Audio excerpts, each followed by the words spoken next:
All right, we have cut to pictures coming in from the Rashtrapati Bhavan, where Union Finance Minister Nirmala Sitharaman with her team has gone to present the budget to the President of India as is customary. President Rashtrapati Murmu there at the center, and the entire team of the Union Finance Minister Nirmala Sitharaman with her, the two MOS and the team of secretaries, including the Economic Advisory Team. Arnab is back. And in fact, yes, on the left, please. Yes, please. We are heading towards the 1.5 hour run-up to the budget, and we're going to have a fantastic panel joining us right now in a minute. Rajan Navani, Samir Manchanda, Yashish Dahiya. If I can see them on the left-hand side of the screen, on that camera, please. On that screen, it'll be easier. Producers, no, not on the left. Yes.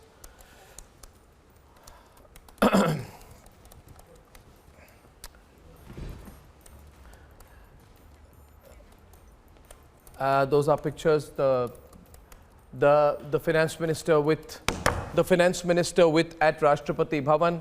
Yeah, Abhishek. Arnab, so the finance minister there, I can see the finance secretary, the two MOS there in the pictures. She has presented the budget to the president, and essentially the finance ministry team there, that was part of the preparation of the budget. Arnab, they are there, and after this, in fact, we are told that she has already left the Rashtrapati Bhavan and is on her way back to the North Block. In fact, yeah, she's on her way back to the North Block. She might already be there in the Well, let's get North a few Block. more voices coming in. Yashish Dahiya, who's joining me right now, is the CEO and co-founder of the big insurance aggregator Policy Bazaar, which has become the largest insurance aggregator in India, valued at well over 1.5 billion. Yashish, good morning. How are you doing this morning, Yashish? Well. You know, I always look up to you as we all look up to you as one of these incredible success stories from India. Worked hard, built a company from scratch, Sohail, and so motivated. And the best investment that SoftBank made. Best investment that SoftBank made, and a great professional. I would say Yashish is an ambassador of India's fintech industry. So I don't want to talk to you about fintech, Yashish. I want you to give me the broader picture. You're in Dubai this morning. Tell me how the world is looking at the budget. What are your expectations as an entrepreneur, as a business builder? I think from an insurance industry perspective, I think we want more and more people to be covered with health insurance and protection against death, disease and disability. And for those, the budget could do more. In the sense, for health insurance, the limit is 25,000 rupees. It's a lot of money, but still, for many people, especially, a lot of people, that becomes very low in terms of the total health expenditure. So I think expansion of that would be very helpful. And similarly, a separate category for the term insurance category would be helpful, because I think without that, it gets clubbed into the entire investment area, and that reduces the benefit to the consumer. Third thing I would say is reduction of the GST on insurance.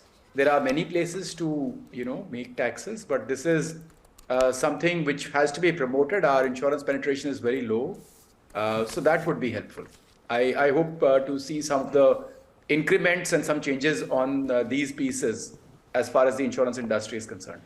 Okay, Yashish, also we are joined this morning by Rajan Navani, who's the Vice Chairman and Managing Director of the Jetline Group of companies. I call him a digital futurist. He's the National Chairman of the Confederation of Indian Industries Council on Future Businesses. He's made very, very interesting investments on digital, really quite a leader there. Rajan, you have said that we look forward to a progressive budget that resonates with Gen Z citizens. That's an interesting angle. What will make this budget a Gen Z budget?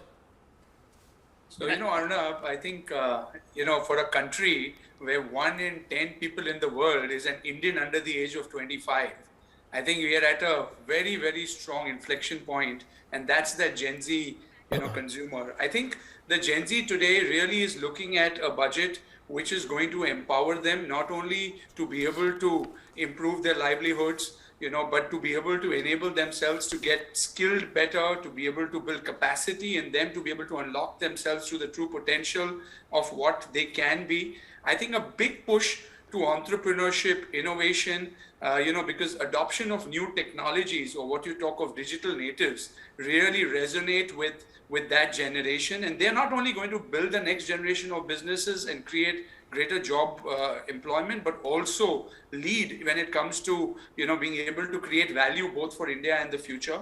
So I think what will really give them a big push is the ability to not only build upon their own individual capacities. So I think a good layout to be able to see how we can train, skill, create more empowerment in them, but also to unlock the potential for entrepreneurship